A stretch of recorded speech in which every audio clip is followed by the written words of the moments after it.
Salut! Alors, le 2017 se termine et j'avais envie de faire un petit bilan de l'année.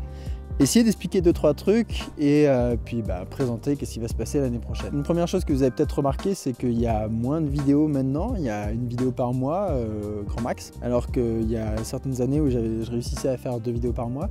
Le problème, c'est que maintenant, en fait, je me prends vraiment la tête sur les montages et comme la dernière vidéo sur les drogues l'a bien montré, certaines vidéos demandent plusieurs mois de boulot. Celle de drogue, par exemple, on avait commencé à tourner les plans en ultra haute vitesse, donc c'est des plans qui sont tournés avec la Phantom. J'ai la chance d'avoir un pote qui bosse sur des fantômes et on avait tourné ça 1 an avant que la vidéo sorte. Donc voilà, donc il y a des vidéos comme ça qui prennent énormément de temps et en plus c'est des vidéos qui sont en collaboration avec des instituts.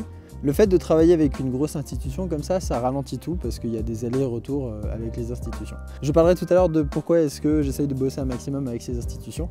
Mais tout d'abord, voilà, je voulais expliquer un petit peu le contexte, c'est que j'essaye de faire plus que juste raconter des choses, j'ai envie de raconter des choses visuellement et pour raconter des choses visuellement, ça demande de faire de la réalisation et ça demande beaucoup de travail, beaucoup d'effets spéciaux, etc. L'autre truc que vous avez dû voir, c'est qu'il y avait de nouveaux formats, donc je me suis essayé au vlog de voyage et en même temps de vulgarisation. En fait, je fais des tests et chaque fois ces tests me demandent d'apprendre un nouveau langage visuel et ça prend du temps. C'est un peu un compromis au final entre la quantité qu'on fait et puis la diversité de ce qu'on fait, quoi. Et encore un autre facteur qui a influé sur la quantité de vidéos et sur la production, c'est le boulot à côté. Donc on a sorti une BD avec mon frère Cola, moi je l'ai écrit et puis lui il l'a dessiné. C'est quand même une grosse BD, c'était un premier projet assez ambitieux, 190 pages, tout ça. Chaque fois que je bossais sur la BD, je pouvais pas bosser sur les vidéos. Puis à côté, je suis en train d'écrire un autre bouquin. Et puis j'ai écrit une conférence pour le Muséum d'Histoire Naturelle. On a fait une conférence avec Pierre Kerner au Festival des Historiques de Montbazon. Donc co-écrit une vidéo aussi pour l'exposition de la Cité des Sciences. Il y a une exposition sur Pasteur en ce moment et on a fait une vidéo avec Éric Orsena, donc l'académicien de l'Académie française. Donc il y a tous ces projets-là qui prennent du temps à côté et qui font que je peux faire moins de vidéos. Et il y a également un projet de documentaire télé avec Arte sur lequel j'ai beaucoup travaillé cette année. J'ai même passé énormément de temps là-dessus. Et malheureusement, vous en verrez rien, parce qu'il sortira jamais, parce que j'ai décidé de ne pas continuer à bosser dessus. Donc pour expliquer un peu le truc, en fait, Arte m'avait contacté, m'a demandé si je voulais faire un docu, et je leur avais dit oui, je suis chaud. J'ai plein d'idées de docu, allons-y. Et je leur ai proposé le sujet de l'orgasme féminin, l'évolution de l'orgasme féminin, qui est un sujet scientifique fascinant. Évidemment, c'est un aspect très pratique et très fun, et voilà, et ça colle avec la chaîne, mais il y a aussi de la philosophie des sciences, et il y a aussi tout un aspect sur le sexisme, etc. Donc c'est vraiment un sujet qui me tient énormément à cœur. Et puis il y a eu un problème, un schisme on va dire, qui a fait que je me suis rendu compte qu'on n'allait pas dans la bonne direction, en tout cas pas ce que j'estimais être la bonne direction pour ce documentaire. Je voulais faire vraiment quelque chose d'exceptionnel, je voulais faire un documentaire, à mon avis, que l'orgasme féminin mérite. En tout cas quelque chose de très sincère et on n'allait pas sur quelque chose de très sincère ou sur quelque chose de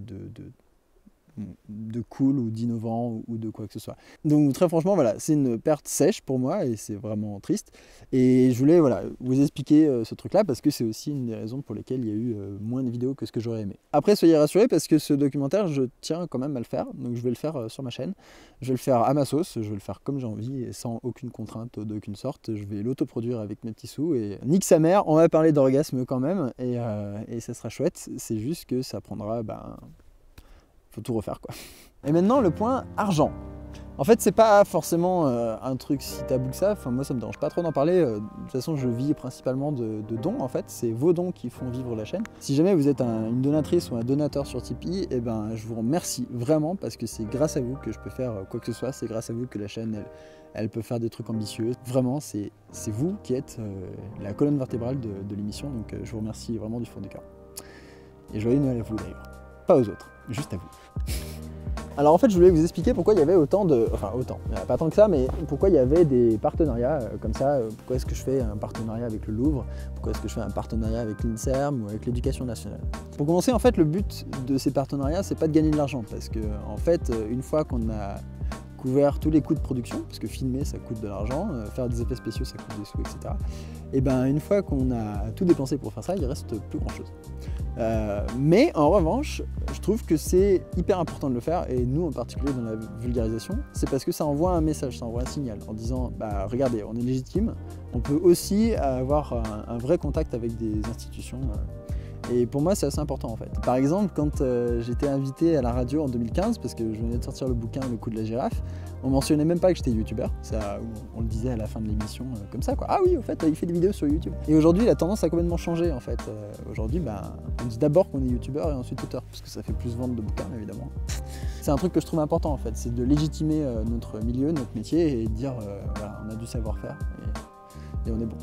Voilà, bon, ça c'est un peu la logique, et en plus l'autre avantage c'est que du coup ça permet de couvrir les coûts de production, ce qui permet de ne pas m'appauvrir quand je fais une vidéo qui coûte 5 000 € comme a coûté la vidéo sur les drogues. Et en fait tout est relié, c'est-à-dire que comme j'essaye de faire des vidéos qui sont de plus en plus ambitieuses, ambitieux ça veut aussi dire qui coûtent cher, et donc il faut que je trouve des partenaires autres que les dons pour réussir à en vivre et faire des beaux trucs quoi. Et voilà.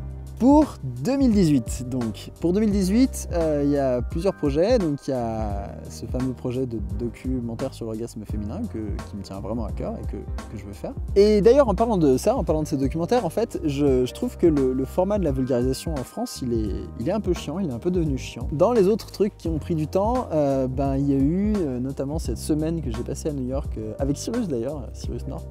On a été invités tous les deux avec d'autres vidéastes français, notamment Gilda qui fait Mister Geopolitics. C'est super cool d'ailleurs, si vous ne connaissez pas, allez regarder Mister Geopolitics, c'est super chouette. C'est un peu le dessous des cartes mais remis à neuf sur YouTube. Et bref, donc on était plusieurs Français, et puis il y avait vraiment des gens de toutes les nations. Il y avait des gens d'Égypte, du Japon, Philippines, Inde, Angleterre, etc. Et c'était hyper motivant de se retrouver tous à New York, financé par YouTube. #chien de garde. Et notamment, en fait, rencontrer tous ces gens m'a fait réaliser quelque chose, et qui est une sorte de nouveau projet pour 2018, c'est que j'ai plus envie de faire de la vulgarisation comme avant, en fait, mais ça fait longtemps que je le dis, mais là, ça m'a encore vraiment mis une deuxième couche. C'est que je trouve la vulgarisation où on s'assoit dans un canapé devant une bibliothèque et on explique des trucs, elle a un peu fait son temps, en fait. Bon, il n'y a pas trop de surprises, en fait, ni dans la mise en scène, ni dans la structure du contenu. On présente un sujet, puis on l'aborde même par une anecdote, et puis après on le déroule, et à la fin il y a une conclusion fun. Comment dire, je pense que le public s'ennuie peut-être sur ce genre de contenu, et j'ai pas envie d'être ennuyant. J'ai pas trop envie. Et j'ai envie d'essayer d'explorer de nouveaux trucs. C'est un peu ça, la chaîne depuis le début, c'est l'exploration. Je veux dire, le 3e épisode, c'était déjà un épisode qui était censé ressembler à un gif animé, donc bon, voilà, à partir de là, tout est permis. Tout ça pour dire que, en fait, je trouve que ce format-là est sans doute un peu ennuyeux, et j'ai l'impression que les gens, d'ailleurs, en regardent moins. Quand on regarde les chiffres de vues, enfin les chiffres d'abonnés par rapport aux vues de la plupart des chaînes de vulgarisation, ça fait un peu peur. Et je pense que c'est juste que les gens ils sont ennuyés, quoi. Et donc j'aimerais bien explorer de nouveaux formats. Et là je rentre enfin à la maison, je rentre à Chiang Mai. Pour info, j'étais parti en janvier. Et puis au final j'ai un peu bougé, et du coup j'ai pas pu rentrer à la maison. Donc là je rentre à la maison pour de bon, pour de vrai, genre bien, là je me réinstalle. Et l'idée c'est de se caler, mais quand même pas trop, parce que j'aimerais bien faire un petit tour de la région. Et le fait de rentrer en Thaïlande et de partir faire des petits tours dans les pays ici et là, c'est aussi l'occasion de tester de nouveaux trucs.